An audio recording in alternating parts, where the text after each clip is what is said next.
Një pyetje që besoj e bojnë krejt, zoti Kelmendi, është pas kohës kur është suprimu autonomia e Kosovës, shqiptarët janë largu me dhunë për institucioneve, edhe pjesa tjetër kanë ndonë ndërheqje vetë prej administratës dënshme të asaj kohe.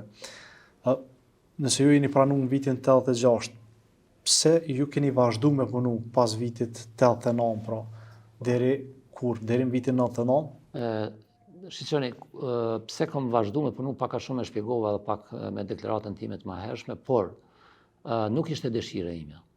Thjesht, nuk ishte dëshire ime me vazhdu. Ishte shumë ma e letë, unë kisha krejt familjen jashtë, edhe sot e kësaj dite kam. Kanë biznese shumë të fuqishme dhe mu isha me shku me nejt rahat dhe mos më morë fare me këtë punë. Por, konsideroja që po i kontriboj çështjes kombëtare, sepse njerëzit që ishin në kontakte vazhdueshëm me gjithë komandantë të luftës.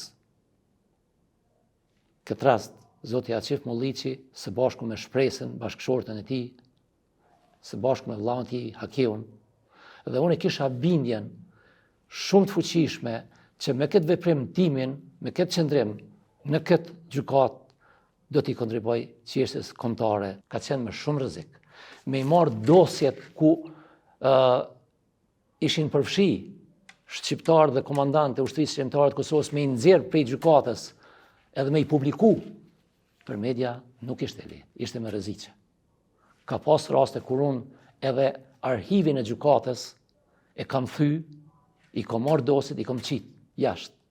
Edhe në rastin kur është shkruar akt akuza kundër Miloševićit, një pjesë e madhe e dosjes në atë akt akuzë janë pikërisht të nxjerra nga unë, nga arkivi, dhe ja kam dorëzuar Bajram Kelmenit e Fazli Balës. Për me qenë akt akuza sa më e plot, ku ka pas fotografi, ka pas dokumente, ka pas gjithçka. Pra, unë mbeta këtu me mendimin që jam duke vepru në interes të çështjes kombëtare, duke rreziku jetën time.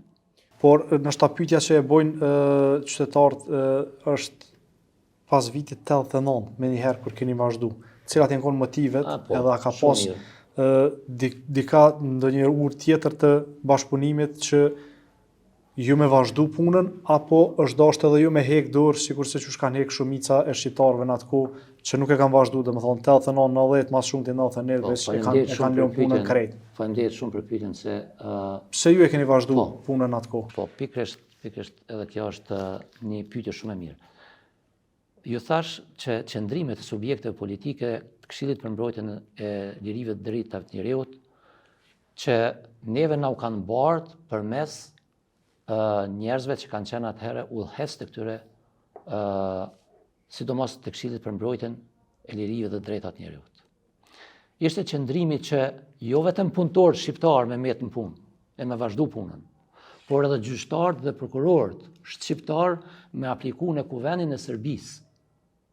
Bashkën që të periudhë për cilën po fletni ju. Për me met, dhe sot është dëshmi, ju mund të kërkoni dhe qasje, me i pa të gjitha këto që po thëmun. Pra, aplikimet e gjyqtarëve dhe prokurorëve shqiptarë ishin masive në kuvendin e Serbisë.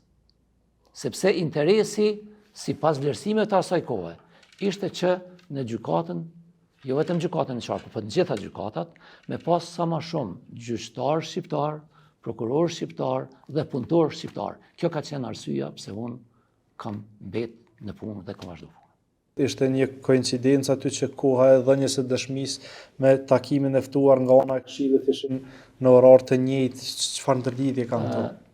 Mund gaboj, por unë mendoj që edhe ftesa, edhe ora kur ishte caktu intervista, edhe takimi që kishte caktu Këshilli Prokurorial, takimin pikërisht në kohën kur isha i thirrur në Prokurori Speciale, nuk janë të rastishme. Janë krejt pjesë e kësaj për me mujt me marrë një vendim që ka marrë dje Këshilli Prokurorial për shkarkimin tim. Me vedi ose pa vedije, por bindja ime është kjo.